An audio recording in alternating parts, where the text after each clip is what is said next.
Bismillahirrahmanirrahim. Assalamualaikum warahmatullahi wabarakatuh.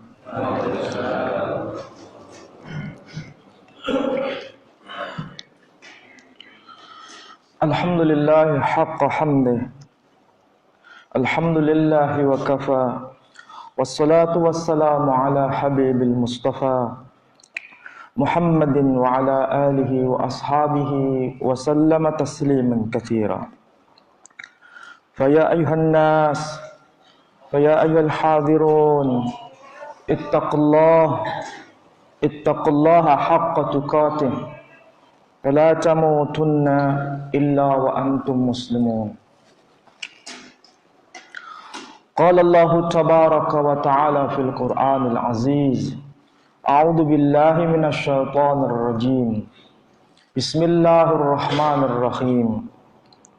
Wa in kuntum fi raibin mimma nazzalna 'ala 'abdina fa'tu bi surah min mithlih wad'u syuhada'akum min dunillahi in kuntum shadiqin.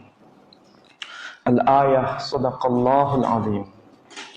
Saudara-saudara yang berbahagia, alhamdulillah, kita panjatkan puji syukur kita kehadirat Allah Subhanahu wa taala sehingga kita masih bisa bersama-sama di tempat yang mulia ini. Mudah-mudahan langkah kaki kita ke tempat yang mulia ini semuanya mendapat rahmat dari Allah Subhanahu wa taala. Saudara-saudara sekalian, Allah Subhanahu wa ta'ala menganugerahkan keislaman kepada kita merupakan sebuah anugerah terbesar dalam hidup kita. Dan tentu saja Al-Quran merupakan sebuah bukti bagaimana cinta Allah kepada kita.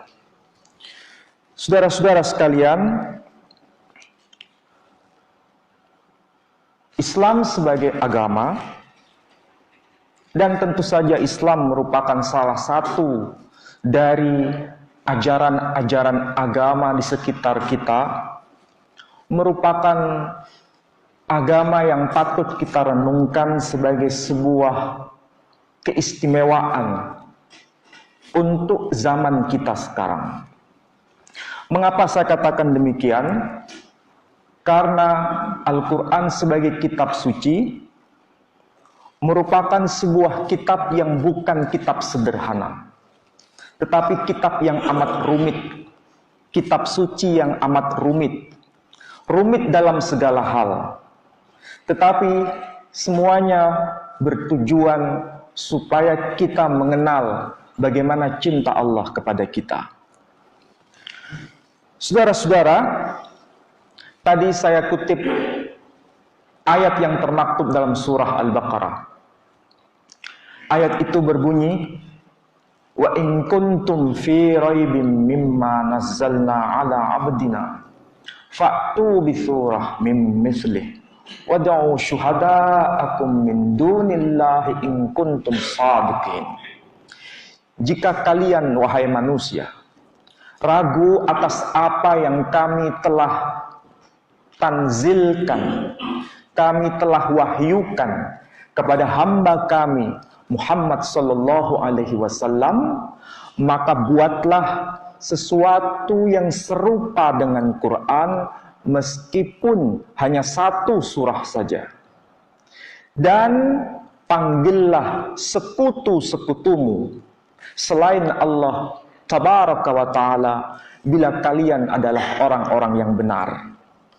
Ini merupakan ayat yang sebetulnya menjadi renungan bagi siapapun yang mencoba untuk meragukan Quran. Dan sekaligus merupakan informasi di dalam ayat ini bahwa manusia itu pada hakikatnya, umumnya manusia itu ragu. Jadi umumnya manusia itu ragu, Allah pun tahu keraguan itu ada di dalam setiap hati manusia secara umum.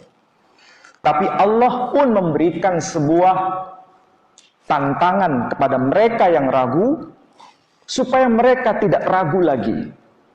yakni tantangan berupa buatlah sesuatu yang serupa dengan Quran walaupun hanya satu surah saja. Tetapi Allah mengatakan dan sekaligus menggaransi bahwa bila manusia melakukan itu, pasti mereka tidak mungkin bisa melakukannya. Jadi ini semacam paradoks. Kalau bahasa kita menyebutnya paradoks. Dalam konteks ini saudara-saudara, kita harus mulai merenungkan sejenak. Satu hal yang pertama kali yang ingin saya sampaikan. Kita pasti mendengar tausiah dari para ustadz berkaitan dengan ayat yang sering diulang-ulang, yakni istilahnya sab'al mathani, kalau tidak keliru. Kira-kira tahu apa itu maknanya? Ada yang tahu? Apa itu maksudnya? 7 yang diulang-ulang. Apa itu maksudnya? Ternyata semua ulama-ulama kita terdahulu memberikan makna sederhana. Sekali lagi, memberikan makna sederhana itu berkaitan dengan 7 ayat yang diulang-ulang merujuk pada surah Al-Fatihah. Jadi 7 ayat yang diulang-ulang itu merujuk pada surah Al-Fatihah. Itu pemahaman klasik yang tentu saja ini dipahami secara benar dan tidak keliru, itu sudah benar. Tetapi ternyata saudara-saudara, lebih dahsyat dari itu sebetulnya. Jadi bukan sekedar 7 ayat yang diulang-ulang, tapi di sini merupakan sebuah pemahaman yang paling dasar. Tetapi sekarang justru terbukti itu berkaitan dengan keseluruhan Quran. Bukan hanya berkaitan pada Al-Fatihahnya saja. Kalau saya ingin menjelaskan, Quran itu terdiri atas 114 surah. Jadi Quran itu terdiri atas 114 surah. Kalau kita merenungkan maksud dari pernyataan Quran terdiri atas 114 surah, makna sederhananya memang Allah menurunkan jumlah surah di dalam Al-Quran jumlahnya 114. Hanya informasi sederhana itu. Sebagaimana Allah memberikan tantangan tadi, buatlah sesuatu yang serupa dengan Quran walaupun hanya satu surah saja.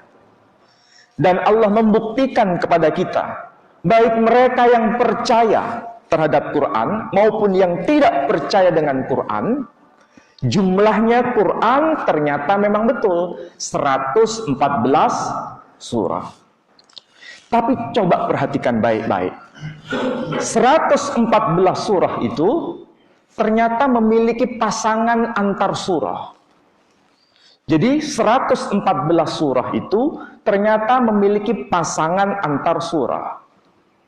Surah yang terakhir itu terhubung dengan surah yang pertama. Yang awal berhubungan dengan yang akhir. Artinya surat Al-Fatihah itu berkaitan dengan surah An-Nas. Kemudian surah yang ke-113 berkaitan dengan surah yang kedua. Surah yang ke-111 berkaitan dengan surah yang ketiga. Seterusnya begitu sampai menuju pada puncaknya. Puncaknya yakni surah yang ke-57 berkaitan dengan surah yang ke-58. Kalau tidak percaya, silakan nanti di rumah, kalau sudah pulang dari sini, coba buat semacam bagan, perbandingan, pasangan antar surah itu. Jadi 114 surah itu ternyata memiliki pasangan masing-masing. Kalau dikaji secara sederhana, secara teks saja, kita bisa ambil contoh Dalam surah Al-Fatihah itu disebutkan misalnya ayat yang berbunyi Bismillahirrahmanirrahim. Ya, Bismillahirrahmanirrahim. Kemudian setelah itu urutannya Alhamdulillahirabbil alamin. Ar-Rahmanir-Rahim, Maliki Yaumiddin. Itu urut-urutan. Jadi disebutkan nama Allah, kemudian disebutkan nama gelarnya, yakni sebagai Rabb, kemudian disebutkan nama gelarnya lagi sebagai Malik, dan disebutkan dengan catatan di situ Iyyaka na'budu wa iyyaka nasta'in. Ini maksudnya merujuk pada mana? Nanti terkait pada surat ke-114. Urut-urutannya bisa dilacak. Disebutkan Bismillahirrahmanirrahim, Qul a'udzu birabbin nas, malikin nas, ilahin nas. Jadi ilahin nas berkaitan dengan Iyyaka na'budu wa iyyaka nasta'in. Qul a'udzu birabbin nas berkaitan dengan Alhamdulillahi rabbil alamin. Malikin nas berkaitan dengan Maliki Yaumiddin. Ini urut-urutan. Sama. Berkaitan dengan persoalan pasangan tadi, 114 itu kalau dipadatkan 114, 6 ditambahkan ayat surah pertama, surat urutan pertama 7. 1 sama dengan 7. Betul tidak? Surat yang ke-113 dipadatkan, digabung dengan surah yang kedua, jumlahnya juga 7. Surat yang ke-111 dipasangkan dengan surah pasangannya juga 7. Terus begitu sampai ke atas juga ketemunya 7. Pasangan surat yang ke-57 dengan surah yang ke-58 juga hasilnya 115. Dipadatkan sama dengan 7 juga. Terus coba hitung. Apakah itu sebuah kebetulan? Barangkali juga kebetulan. Barangkali juga kebetulan. Orang boleh mengatakan itu kebetulan. Saudara-saudara, kebetulan seperti ini kita bisa melihat pada surah Ali Imran misalnya. Surah Ali Imran itu surat yang ketiga, ya, surah yang ketiga. Di dalam surah yang ketiga ayat 59 itu ada ayat yang cukup menarik juga untuk dianalisa. Di situ ayatnya berbunyi Inna mathala Isa 'indallahi kamathali Adam. Khalaqahu min turab thumma qala lahu kun fayakun. Di situ secara teks ada dua kata yang sebetulnya sama. Tapi kita pasti bertanya, kenapa kata yang sama itu diulang 2 kali? Kenapa tidak cukup hanya sekali saja? Kata apa itu yang dimaksud? Yakni kata mafal. Mafal itu artinya perumpamaan. Makanya kalau diartikan ayat itu berbunyi, sesungguhnya permisalan Isa di sisi Allah itu sama dengan permisalan Adam dalam hal penciptaan. Khalaqahu min turab, diciptakan dari tanah, tsumma qala lahu kun fayakun. Kemudian Allah berkata, jadi, maka jadilah dia. Kembali pada pertanyaan saya tadi, dan kita pasti juga menimbulkan pertanyaan yang sama. Kenapa kata yang sama diulang 2 kali? Yakni kata masal. Kalau seandainya satu kata masal itu hilang, bunyinya inna masala Isa indallah ka Adam khalaqahu min turab tsumma qala lahu kun fayakun. Kira-kira kalau satu kata masal itu hilang, maksudnya sama atau berbeda? Jawabannya maksudnya sama. Jawabannya maksudnya sama. Jadi kata masal seandainya hilang, toh tidak merubah makna. Tetapi di sini kita bisa belajar. Kenapa kok dicantumkan 2 kali? Tidak hanya sekali saja. Ada apa di balik rahasia itu? Itu pertanyaannya. ternyata tidak sekedar makna perumpamaan dari kata masal.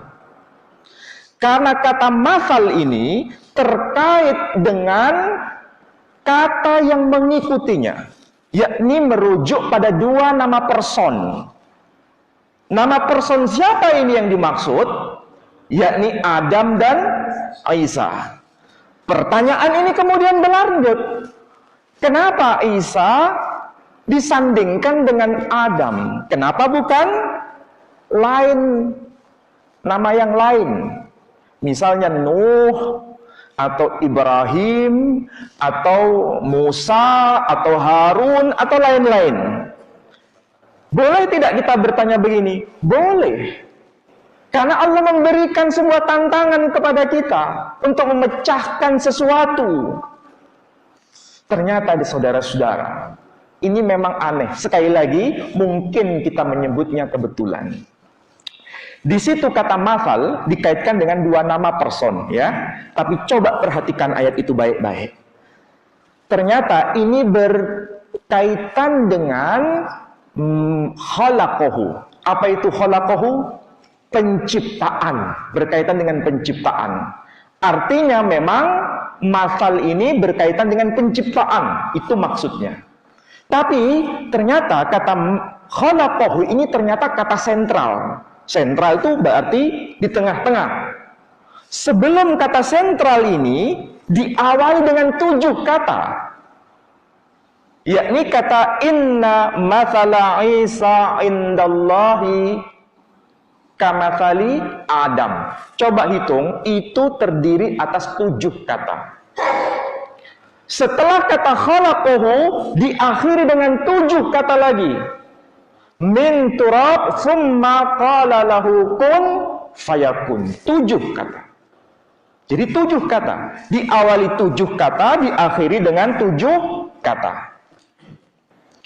Selain itu, kalau dikatakan 7 kata, beda nggak dengan 7 huruf? Beda. Apa hubungannya dengan dua nama yang disejajarkan, yakni Adam dan Isa di sini? Ternyata Isa terdiri atas 4 huruf. Ternyata Adam terdiri atas 3 huruf. Coba jumlahkan itu. Juga sama dengan 7 huruf. Jadi 7 huruf disandingkan dengan 7 kata. Ternyata pula masal menunjuk pada keseimbangan. Nama Adam di dalam Al-Quran juga tercantum sebanyak 25 kali. Kalau dipadatkan juga sama dengan 7.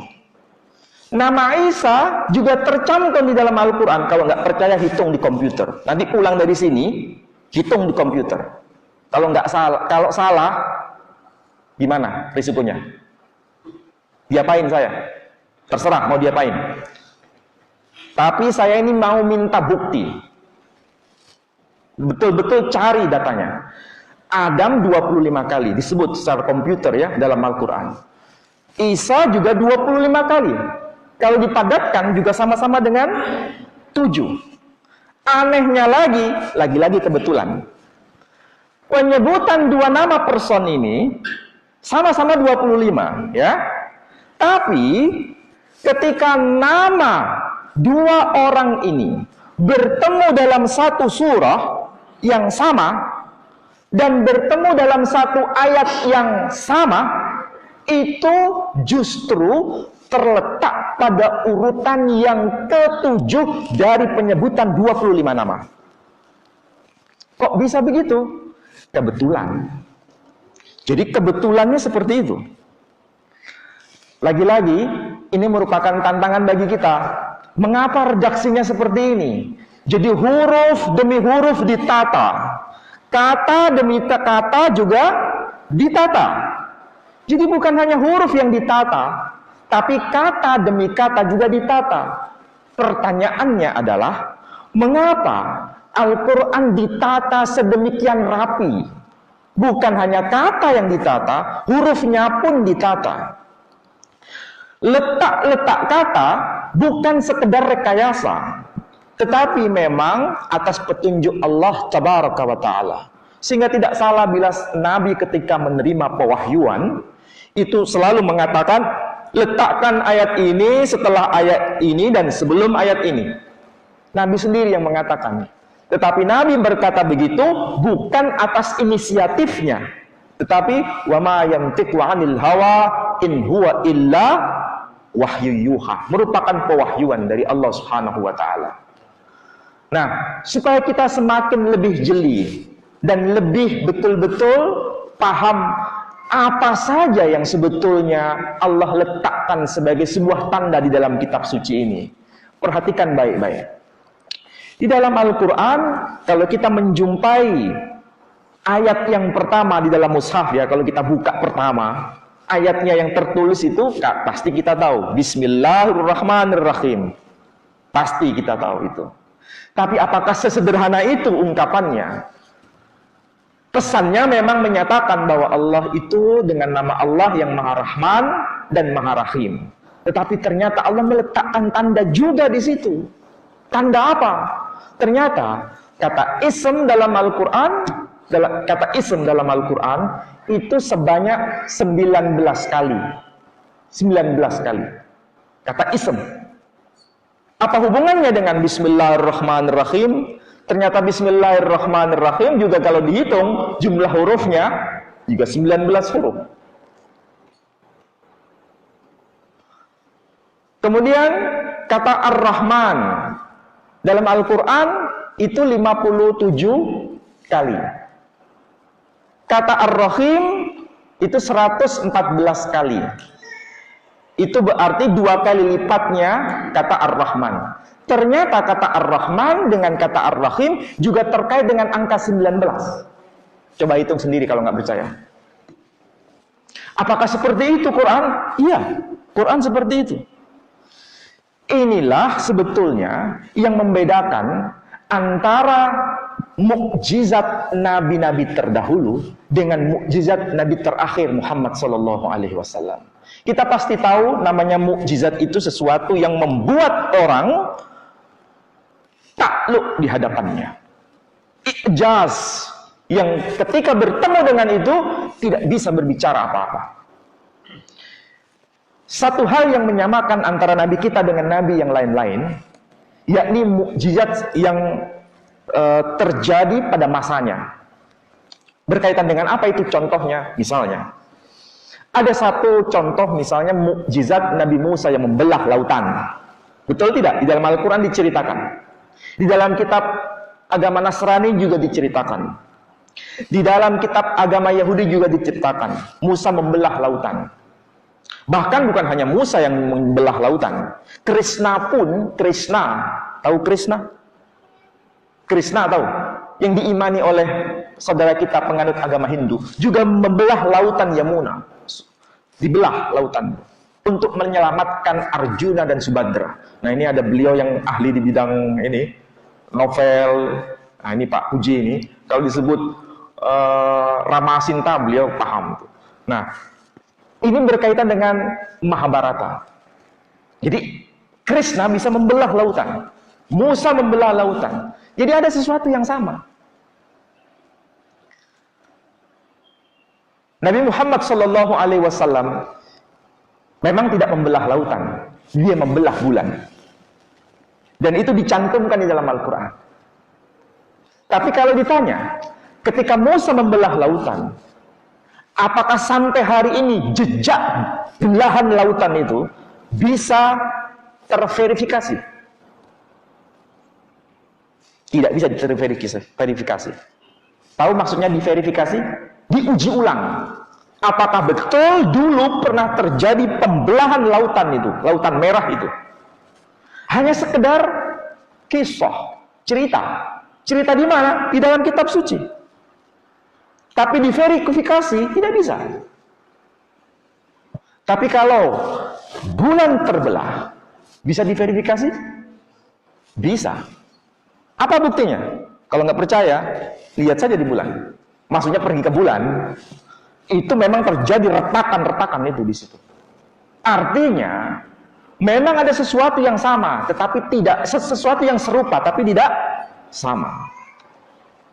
Nabi Isa alaihissalam bisa menghidupkan orang mati. Wa uhyil mauta biidznillah, dan menghidupkan orang mati. Tercantum di dalam Al-Quran. Kita harus imani itu. Ya, memang beliau pernah menghidupkan orang mati. Saudara kita pun mengimaninya, menghidupkan orang mati. Dan teksnya mengatakan talita qumi, artinya wahai anak perempuan, bangkitlah. Diimani oleh saudara kita. Tetapi bukan hanya di dalam Al-Quran dan di dalam kitab mereka. Krishna pun bisa menghidupkan bayi yang sudah mati karena dibunuh oleh Aswatama, yakni bayi yang dikandung oleh istrinya Abimanyu. Tahu ini kitab agama apa? Saudara kita yang Hindu. Nabi Muhammad SAW apakah juga pernah menghidupkan orang mati? Jawabannya iya, ada di dalam hadis. Ada di dalam hadis. Tapi beliau tidak berdoa, hanya dia datang, anak sahabat yang sudah meninggal itu hidup kembali. Pernah mendengar kisah ini? Kayaknya nggak pernah tahu ya. Ternyata Nabi Muhammad itu pernah mengalami mukjizat yang seperti itu. Jadi menghidupkan orang mati, Nabi Muhammad menghidupkan orang mati, Nabi Isa menghidupkan orang mati, Nabi Ilyas menghidupkan orang mati, Musa menghidupkan orang mati, Krishna menghidupkan orang mati.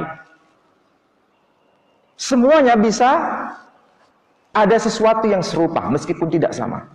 Tapi di mana bedanya? Ternyata bedanya mukjizat Nabi Muhammad SAW berkaitan dengan Quran ini. Quran yang seperti ini itu tidak terdeteksi dalam kitab-kitab yang lain. Kitab-kitab yang lain tidak mempunyai pola seperti ini. Bayangkan, pola seperti ini tidak ada kecuali di dalam Al-Quran. Kata yaum saja di dalam Al-Quran, itu kalau ditotal dengan komputer jumlahnya 365. Kenapa bisa begitu? Tidak 363, tidak 369 misalnya. Kenapa kok hanya di total itu 365? Apa maksudnya? Ternyata itu terkait dengan jumlah hari dalam satu tahun. Bagaimana mungkin Nabi yang disebut sebagai Nabi yang ummi, yang tidak bisa baca, tidak bisa tulis, ternyata bisa menghitung-hitung seperti itu, meletakkan dalam surah-surah yang berbeda-beda, dalam ayat-ayat yang berbeda-beda, tetapi kalau di total jumlahnya 365, masuk akal tidak ini begini? Sangat tidak masuk akal. Tetapi memang faktanya begitu. Jumlahnya 365 kali penyebutannya. Itu baru hari. Belum bicara bulan. Bulan di dalam Al-Quran diistilahkan syahr. Apa itu syahr? Artinya bulan. Kita kalau bulan Ramadan, para ustadz itu selalu membacakan ayat istimewa. Ayatnya apa itu? Syahrul Ramadan alladzi unzila fihil Quran. Di bulan Ramadan itu diturunkan yang namanya Al-Quran. Nah, bulan di sini menggunakan redaksi. Teks bunyinya syahr. Ternyata saudara-saudara, ini lagi-lagi kebetulan. Hanya tercantum sebanyak 12 kali saja. Tidak kurang dan tidak lebih. Tidak kurang dan tidak lebih. Kenapa kok hanya tercantum 12 kali saja? Wallahu a'lam. Karena memang Allah mau mengajar kita. Ini fakta real. Bahwa itu bukan ciptaan seorang manusia yang bernama Muhammad. Kenapa tidak tercantum misalnya 20 kali? Misalnya 9 kali. Kenapa harus persis 12 kali? Karena terkait dengan jumlah bulan dalam satu tahun. Inilah Quran, lagi-lagi Quran bicara seperti ini. Dan coba lihat surah Al-Anbiya. Ini lebih aneh lagi. Surah Al-Anbiya. Surah Al-Anbiya itu surah keberapa? Wah, ini karena hafiz Quran, saking hafiz Qurannya, hafal Qurannya sampai nggak bisa. Berapa? Al-Anbiya berapa? 21. Coba cek ayat yang ke-33. Ayat yang ke-33. Ketemu? Coba bunyikan. Ayatnya, wa huwallazi khalaqal laila wan nahar wasyamsa wal qamar kullu fi falakin yasbahun. Merenungkan enggak? Kenapa bunyinya seperti itu? Coba renungkan di situ. Itu ada pernyataan Dia Allah yang telah menciptakan malam dan siang, matahari dan bulan. Kullu fi falaki yasbahun. Segala sesuatu yang ada di sana itu beredar menurut garis edarnya. Ayat itu kenapa ya kok tidak terbalik-balik? Kenapa kok diletakkan urutannya itu al-lail wan nahar? Kemudian di situ wasyamsa wal qamar. Kenapa kok bukan wal qamar wasyamsa? Kenapa nggak dibalik begitu? Kenapa nggak dibalik? Kenapa nggak dibalik? Itu pertanyaan mendasar. Ini kan urut-urutan kata itu. Betul tidak? Urut-urutan kata. Al-lail malam, an-nahar siang, wasyamsa matahari, al-qamar bulan. Ini urut-urutannya. Kenapa kok nggak dibalik? Ternyata di situ ada pesan. Ada pesan. Pesan yang pertama, al-lail itu berkaitan dengan bulan, ya. Al-lail ini berkaitan dengan bulan, ya. Siang, an-nahar berkaitan dengan matahari. Sehingga nggak mungkin dibalik. Kenapa ini kok begini hubungannya? Tahu maksudnya? Ternyata hubungan kata-kata ini diperkuat dengan hubungan huruf dengan huruf. Kullu fi falaki yasbahun. Kullu fi falak. Kullu itu semua. Fi falak, dalam orbit. Dalam orbit. Kullu fi falak, orbit. Coba perhatikan itu huruf demi huruf. Kullu fi falak. Bisa bayangkan ya, kullu fi falak. Coba buka Qur'annya. Kullu fi falak. Kaf ketemu dengan kaf. Kaf depan ketemu dengan kaf belakang. Lam ketemu dengan lam. Fa ketemu dengan fa. Ya-nya sebagai sentral. Betul? Kenapa bisa begitu? Itu menunjukkan memang orbit. Kata berorbit. Huruf demi huruf berorbit. Itu cara Allah mengajarkan kepada manusia pada zamannya. Yang tidak ngerti apa-apa, sekarang mulai terkuat. Masih ngeyel kita sebagai manusia. Jadi kalimat-kalimat Quran tidak direkayasa karena kebetulan. Tetapi memang Allah sudah membuat pola-pola seperti ini. Bukan hanya kata per kata ditata, huruf per huruf pun ditata.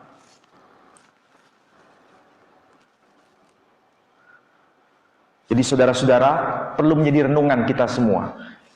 Kalau Quran sedahsyat ini, maka jangan hanya dipahami bahwa Quran itu hanya mengajarkan soal perintah dan larangan. Jadi Quran itu tidak hanya berisi perintah dan larangan. Memang betul, perintah dan larangan itu salah satu ajaran yang Allah sampaikan kepada kita. Tetapi selain dari itu, lebih banyak lagi. Lebih banyak lagi. Berkaitan dengan apa? Keilmuan yang lain. Itulah sebabnya para ulama kita, para ulama-ulama terdahulu maksud saya, tidak hanya berkutat pada persoalan yang nuansanya perintah dan larangan, tetapi juga berkaitan dengan ilmu-ilmu yang lain.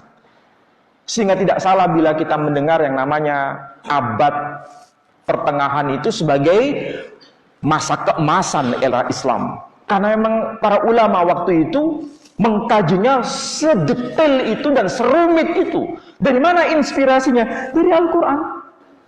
Siapa yang menemukan astronomi? Muslim. Siapa yang menemukan angka? Muslim. Makanya kita mengenal angka di depan situ, itu yang disebut sebagai Arabic number. Itu yang disebut Arabic number. Tapi karena kita ini dijajah Belanda ratusan tahun, kita mengenalnya itu bukan sebagai Arabic number, angka Arab, tapi mengenalnya sebagai angka Latin. Kita mengenalnya angka Latin. Ini aneh. Padahal tidak pernah ada di dunia ini yang namanya Latin number. Yang ada itu Roman number. Roman number itu ya angka Romawi itu. Angka Romawi itu dipakai untuk bisnis. Tidak mungkin bisa menghitung komputer dengan menggunakan angka Romawi.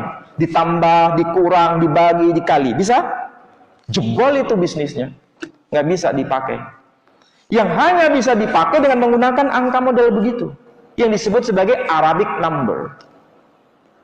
Tapi kita tidak pernah mendengar itu. Kenapa? Karena kita ditutup dengan tabir oleh kolonialisasi. Bahkan itu yang disebut sebagai algebra. Kita menyebutnya aljabar. Generasi beliau barangkali dulu mengenal itu dengan nama aljabar. Kita sekarang mengenalnya dengan nama matematika. Jejak Islamnya hilang. Jejak Islamnya hilang. Justru dikaburkan. Seakan-akan Islam itu tidak punya prestasi. Tidak punya sumbangan keilmuan apa-apa. Tetapi justru dari sini kita mulai mengembalikan itu supaya orang disadarkan. Jadi saudara-saudara penting sekali untuk memahami itu. Jadi sekali lagi kita harus belajar bahwa Al-Quran memberikan informasi detail itu. Yang terakhir, sebagai salah satu bentuk bahwa satu huruf pun itu ternyata memiliki tanda. Misalnya kata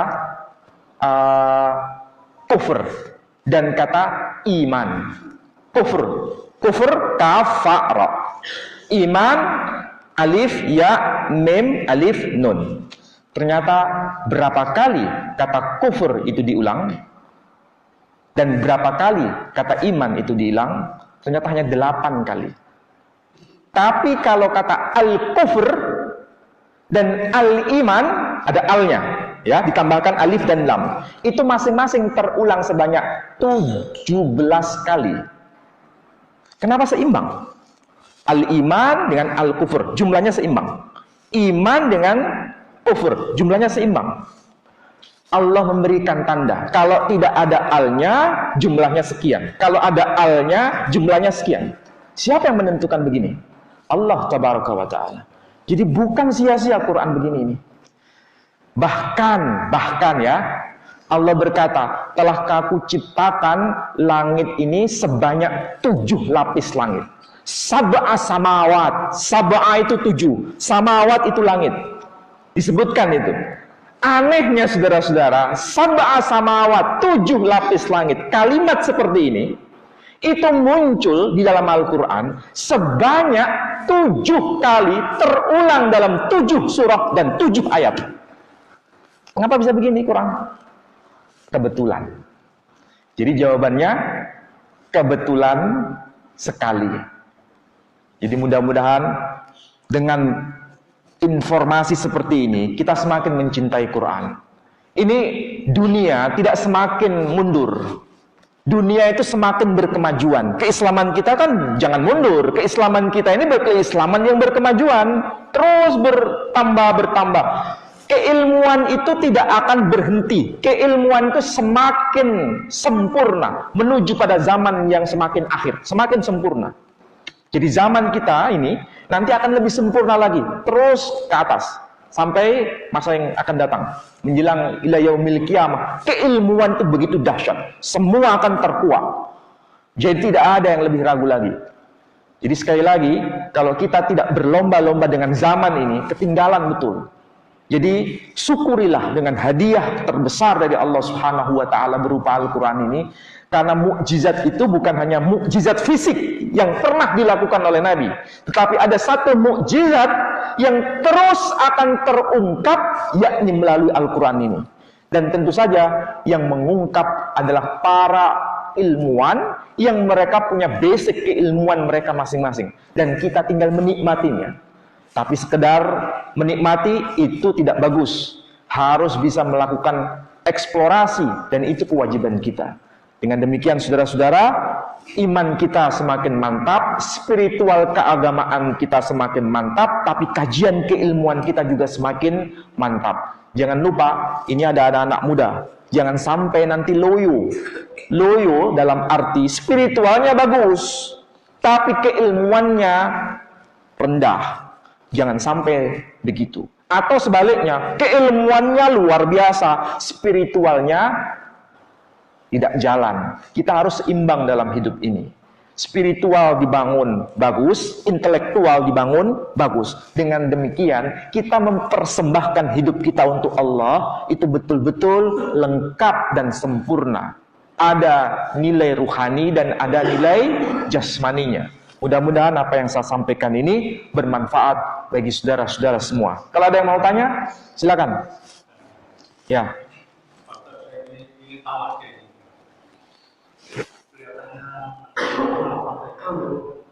Rahasianya Al-Quran.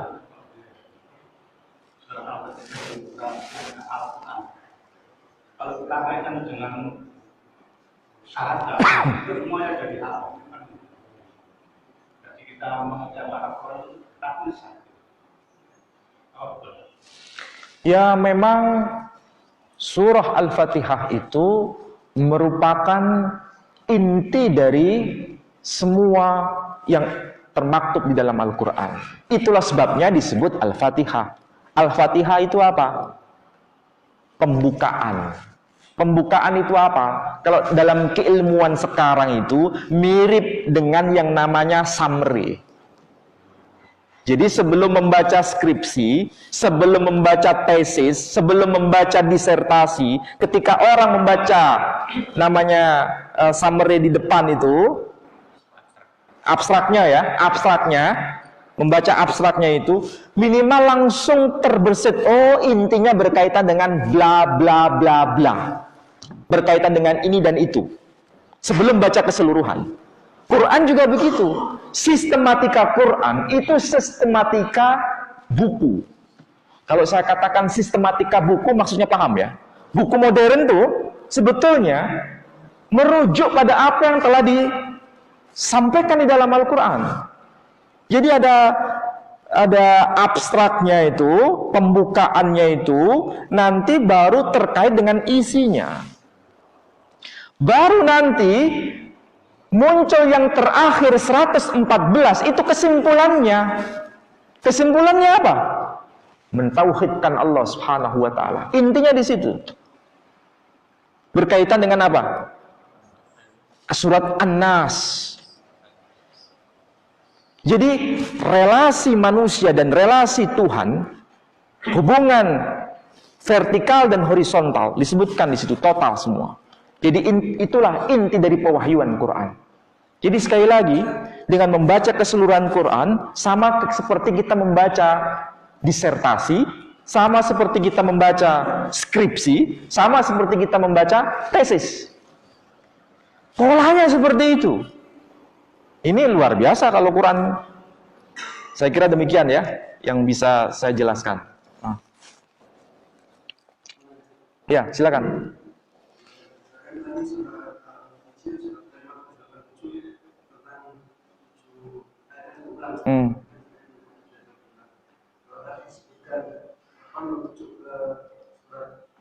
Apakah juga bisa dikatakan merujuk kepada ayat yang dimulai dari surat ke-40, surat Al-Fil sampai surat Al-Ahqaf, itu kan 7 berurutan dan semuanya dimulai dengan kalimat ayat Hamid. Kan semua Hamid semua. Mulai Al-Fil, Al-Sirat, Al-Shura, Al-Suruh, Al-Tuhar, Al-Jaziyah sampai Al-Ahqaf, itu kan semua 7 dan berurutan dan dimulai dengan ayat sama Hamid. Baik juga merujuk kepada satu, saya merujuk kepada surat apa yang tidak ada yang berulang saja. Terus yang kedua, kalau tadi disebutkan kenapa memberikan contoh semisal dengan Adam dan Isa, apakah karena berdasarkan penciptaannya yang sama, bahwa Adam dan Isa diciptakan tanpa dua ayat ini. Jadi langsung secara bahasa, tidak secara langsung kalau bisa melalui akhirnya baik. Ya, itu tugas kita bersama untuk semakin membuktikan bagaimana redaksi pola di dalam Al-Quran. Dan temuan-temuan seperti itu sampai hari ini semakin berlanjut. Pola-pola yang dibuat oleh Allah melalui kekuasaannya yang terletak dalam redaksi Quran, ternyata yang berulang juga. Dan itu pasti ada hubungan antara surah satu dengan surah yang lain. Pasti ada hubungan. Hanya saja kita harus melakukannya. Dan ini sudah dilakukan, contoh konkret sederhana saja. Surat Yusuf. Nanti suatu saat saya akan bahas secara detail. Surat Yusuf itu ternyata itu terdiri atas 12 episode. Surat Yusuf itu surat keberapa? Surat ke-12. Membicarakan mengenai siapa?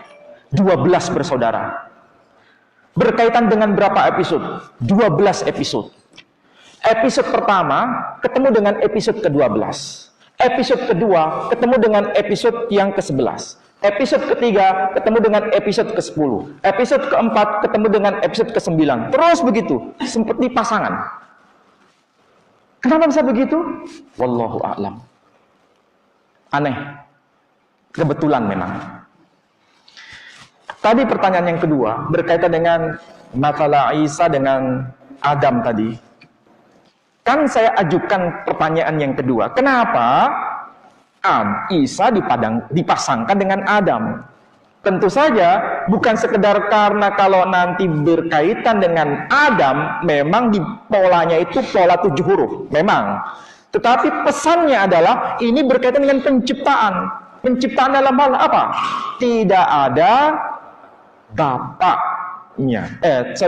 Tidak ada bapak. Ini tidak ada bapak, tidak ada ibu. Ini tidak ada bapaknya. Jadi bukan sekedar kebetulan di situ. Memang Allah sengaja untuk membuktikan itu. Dan saya sudah menguraikan atau belum ya?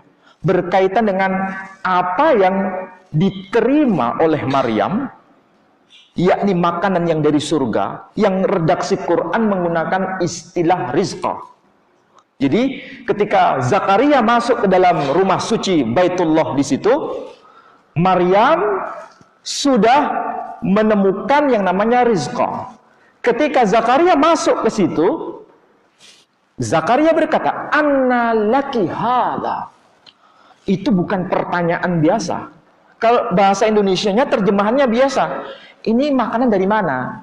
Kalau saya katakan makanan dari mana, ada sesuatu yang aneh enggak? Hanya biasa. Tapi kalau anna laki hada, ini pertanyaan itu bukan sekedar makanan ini dari mana. Kok bisa makanan ini ada di sini? Ini makanan bukan dari wilayah Palestina. Dan tidak pernah ketemu makanan seperti ini di Palestina. Dan ini juga bukan musimnya. Itu yang membuat dia pertanyaannya heran. Pertanyaannya di luar nalar, sehingga kalimat itu muncul pun di luar nalar. Kalimatnya anna laki hada terdiri atas 3 kata. Itu tercantum di dalam surah yang ketiga, berbicara mengenai rizqa, makanan dari surga. Sementara hal yang sama, makanan dari surga diterima oleh Ibnu Maryam. Siapa itu Ibnu Maryam? Isa. Makanan dari surga. Dan makanan dari surga tidak menggunakan redaksi rizqa sebagaimana Maryam, tapi menggunakan redaksi Maidah. Itu tercantum dalam surat yang kelima. Coba perhatikan baik-baik. Berbicara mengenai makanan Maryam tercantum dalam surah yang ketiga. Berbicara mengenai makanan untuk Isa tercantum dalam surat yang kelima. Surat ketiga dengan surat yang kelima, kalau di total berapa? 8. Maryam di surah ketiga, Isa di surah kelima. Isa terdiri atas berapa kata? Berapa huruf? Isa 4 huruf. Maryam berapa huruf? 4 huruf. Kalau di total berapa? 8. Makanan dari surga untuk Maryam disebut dengan rizqa. Makanan untuk Isa putra Maryam disebut dengan Maidah. Kata Maidah dengan rizqa kalau di total jumlahnya juga sama, 8. Jadi surahnya juga 8, nama orangnya 8, makanan dari surga di total juga 8. Ini kebetulan? Saya tidak tahu, jawabannya memang begitu. Kenapa kok tidak tercantum di surat An-Nas misalnya? Kenapa kok tidak tercantum di surah Al-Baqarah surat yang kedua? Tetapi kenapa tercantum di surah yang kelima ketika bicara mengenai makanan surga untuk Isa? Kenapa tercantum di surah ketiga ketika bicara makanan dari surga untuk Maryam? Dan ketika nama dua orang ini di total jumlahnya sama dengan 8, sebagaimana nama Isa dalam hal penciptaan ditemukan dengan Adam jumlahnya juga 7. Kenapa bisa begitu? Wallahu a'lam. Itulah yang Allah ingin sampaikan kepada kita. Mudah-mudahan ini membuat kita semakin ingin tahu rahasia-rahasia di balik Quran. Mudah-mudahan kita semakin mencintai Quran.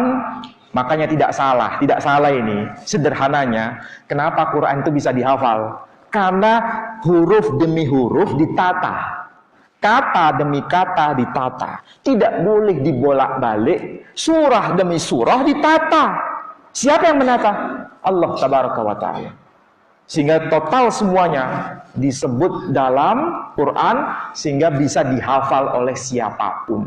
Ngerti tidak mengerti semuanya bisa hafal. Mulai dari orang yang disebut syekh sampai anak yang usia 3-4 tahun mereka bisa hafal. Itulah yang namanya puzzle. Apa itu puzzle? Nah, anak-anak kecil pasti tahu puzzle itu apa. Inilah puzzle-nya Tuhan, puzzle-nya Allah Subhanahu wa Ta'ala. Mudah-mudahan manfaat, dan saya akhiri dengan doa penutup majelis. Subhanakallahumma wa bihamdika asyhadu an la ilaha illa anta astaghfiruka wa atubu ilaik. Wassalamualaikum warahmatullahi wabarakatuh.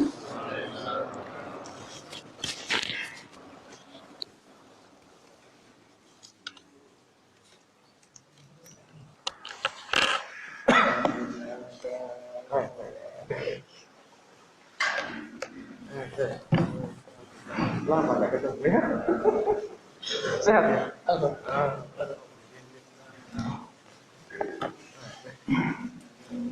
Boleh sedikit nanya? Ya. Bahasa yang paling kita itu kan Allah, bahasa yang paling kita itu Allah. Apakah dengan pola yang sama kita bisa menemukan rahasia dari kata-kata Allah itu sendiri? Kalau dalam bahasa Arab itu yang namanya hisab al-jummal. Hisab al-jummal itu setiap huruf itu ada nilainya dalam bahasa Arab. Setiap huruf alif itu nilainya 1, huruf ba itu nilainya 2. Jadi setiap huruf punya nilai. Dan ini sudah ada sebelum era Islam. Kemudian kata demi kata pasti punya hitungan. Nama Allah